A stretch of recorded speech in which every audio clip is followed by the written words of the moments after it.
तो यहाँ पर क्या है, मोलर विशिष्ट ऊष्मा धारिता। ठीक है, अब इसकी ज़रूरत क्यों पड़ गई, विशिष्ट ऊष्मा धारिता तो हम पढ़ते थे, उसमें हम क्या लेते थे, यहाँ पर द्रव्यमान m लेते थे, m की जगह क्या हो गया n। तो द्रव्यमान तो वो होता है कि भाई पकड़ो और उसको तौल लो कि ये कितना किलोग्राम है। अब जिसको न तौल पाओ तो हवा के एक कण पकड़ा, अब बोलो बैठ तराजू में तो कितना तुम किलोग्राम के हो। तो क्या पॉसिबल है, इनको हम मोलों की संख्या, अणुओं की संख्या से निकालते हैं।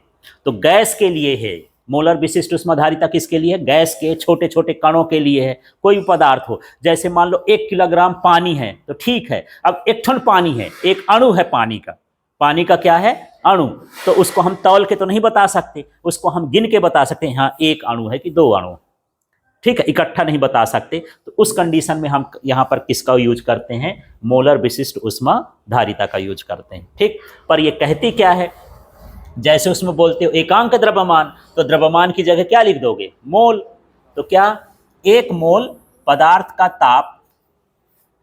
ताप में एकांक परिवर्तन करने के लिए आवश्यक ऊष्मा का मान, क्या 1 मोल पदार्थ के ताप में एकांक परिवर्तन करने के लिए आवश्यक ऊष्मा के मान को मोलर विशिष्ट ऊष्मा धारिता कहते हैं। पिछली बार में m लिखते थे तो लिखते थे एकांक द्रव्यमान, उसमें क्या लिखे थे, एकांक द्रव्यमान की वस्तु में एकांक ताप परिवर्तन के लिए आवश्यक ऊष्मा की मात्रा को बोलते थे। अब उस द्रव्यमान को हटा करके क्या लिख दोगे, 1 मोल। क्या लिख दोगे, 1 मोल। तो क्या बोलोगे, 1 मोल पदार्थ के ताप में परिवर्तन के लिए, ताप में एकांक परिवर्तन के लिए आवश्यक ऊष्मा के मान को मोलर विशिष्ट ऊष्मा धारिता कहते हैं। समझ में आ गया ये, तो इसकी ये परिभाषा होगी, एक बार बोलो तो यहां से बोलो, क्या 1 मोल पदार्थ के, फिर इसको बोल दो ताप में, फिर इसको ये एकांक, और डेल्टा माने क्या हो गया, परिवर्तन के लिए आवश्यक ऊष्मा की मात्रा को मोलर विशिष्ट ऊष्मा धारिता कहते हैं। ठीक है, अब यहां पर इसका मात्रक देख लेते हैं यार। तो मात्रक देखो, ऊष्मा का मात्रक क्या होता है, जूल। ऊष्मा का मात्रक क्या है, जूल, ये जूल लिख दिया बटे में, और मोल के लिए क्या हो जाएगा, मोल ही होता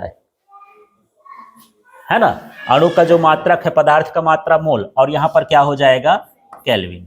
तो जूल प्रति मोल प्रति केल्विन, यदि ये बटा का हटा दोगे तो मोल का इन्वर्स, के का इन्वर्स भी लिख सकते हो। ठीक है, अब इसका हम निकालेंगे क्या, विमी सूत्र। विमी सूत्र भी वैसे निकालते हैं, तो इसका विमी सूत्र क्या था, Ml2T-2।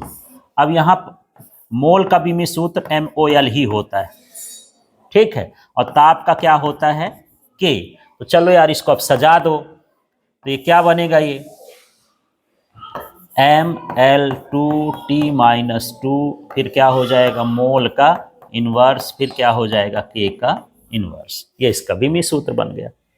ठीक है, और ये कैसी राशि हो गई, अदिश राशि हो गई।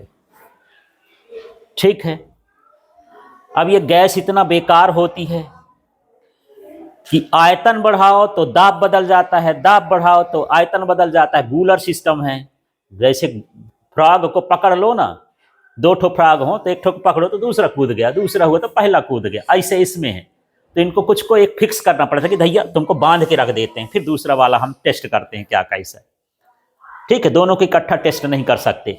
तो इसमें यही है कि कहीं इसका आयतन बदल जाता है, कहीं इसका क्या बदल जाता है, दाब, है ना, तो इसकी मोलर विशिष्ट ऊष्मा सही नहीं आती है। तो हम एक बार करते हैं कि चलो तुम्हारा आयतन को हम कंट्रोल कर देंगे, ना बढ़ने देंगे, दाब बढ़ा लो चलो। ठीक है, ऐसे करके फिर दूसरे वाले में हम करते हैं, ठीक है यार तुम्हारा हम जो है दाब बदल लो, आयतन को कंट्रोल कर लेते हैं, आयतन बदल दो, दाब को कंट्रोल कर लेते हैं। तो इस तरह की ऊष्मा कितनी हो गई, 2। तो इसमें 2 तरह की ऊष्मा पाई जाती है, इसको बोलते हैं निश्चित आयतन पर मोलर विशिष्ट ऊष्मा धारिता। तो ये यही सूत्र है, बस इसके नीचे क्या हुआ, भी माने क्या हो गया, आयतन। तो इसका नाम क्या हो गया, V का मतलब क्या हो गया, निश्चित आयतन, और C का नाम क्या हो गया, मोलर विशिष्ट ऊष्मा धारिता। सूत्र में कुछ अंतर आया, नहीं आया। यदि इसकी परिभाषा लिखना है तो वही परिभाषा लिखना है, बस यहां से ये चालू कर देना है, निश्चित आयतन में, फिर इसका नाम क्या बोलते थे, 1 मोल गैस, हाँ, या पदार्थ लिख सकते हो। 1 मोल पदार्थ के ताप में एकांक परिवर्तन के लिए आवश्यक ऊष्मा के मान को निश्चित आयतन पर मोलर विशिष्ट ऊष्मा धारिता कहते हैं। ठीक है, तो इसको नहीं बताता हूं। पी माने प्रेशर होता है, दाब। तो अब बोलो, निश्चित दाब पर, हाँ, 1 मोल पदार्थ के ताप में एकांक परिवर्तन करने के लिए आवश्यक ऊष्मा के मान को यही कहते हैं। कितना बड़ा पड़ा है। ठीक है, अब इसमें से जो होता है कि 2 ठो तो मोलर विशिष्ट ऊष्मा धारिता हो गई। अब कंपैरिजन करना है कि कौन बड़ा है कौन छोटा है ना। तो इसमें Cp का मान क्या होता है, Cv से क्या होता है, बड़ा होता है। क्यों होता है? इसलिए बड़ा होता है कि Cp 2 काम करता है। ये आंतरिक ऊर्जा भी गैस की बढ़ाता है। गैस की क्या बढ़ाता है? आंतरिक ऊर्जा। और साथ में कार्य भी करता है कि भैया तुम खाओ और फिर जाओ काम करो। ऊष्मा तो दे रहा हूं मैं, तो ऊष्मा को ले लो। ठीक है, और खा लो और जाके क्या करो, काम करो। घर में जैसे 2 लड़का हैं तो उनको खाना पीना दे देते, तो एक ठो तो खाया पिया पर गया कोई मतलब, और एक ठो है जो खा पिया काम में भी लग गया। तो यहाँ भी ये 2 ठो लड़के हो गए इनके। एक ठो ये वाला है Cp वाला, खाता पीता भी है काम भी करता है, तो बड़ा ना हो गया, ताकतवर हो गया। और Cv वाला है, खाएगा पिएगा पर जाएगा, इसके पास काम धाम कुछ नहीं है। मतलब यहाँ पर जो Cp होता है, Cp ये आंतरिक ऊर्जा में क्या करता है, वृद्धि, और साथ में क्या करता है, कार्य। ये किसका काम है, Cp का। और जो Cv है वो केवल क्या करता है, आंतरिक ऊर्जा में वृद्धि भर करता है, काम नहीं करता है। इसलिए इसका मान कैसा होता है, छोटा। तो आपको बताना है कि Cp ग्रेटर देन Cv है, तो ऐसा लिख देना, बड़ा नाम न लिख देना। Cp पर गैस की आंतरिक ऊर्जा भी बढ़ती है और कार्य भी होता है। क्या लिखोगे, Cp पर गैस की, यहां पर किसकी, गैस की आंतरिक ऊर्जा में वृद्धि होती है और कार्य भी होता है, जबकि Cv पर आंतरिक ऊर्जा में केवल वृद्धि होती, इसलिए Cp ग्रेटर देन Cv है। ठीक है ना, उसकी इज्जत करना है, बड़ा है।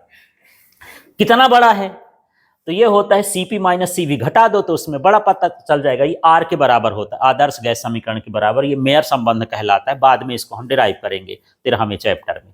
पर फिलहाल जान लो, कभी कभी यही आ जाता है Cv।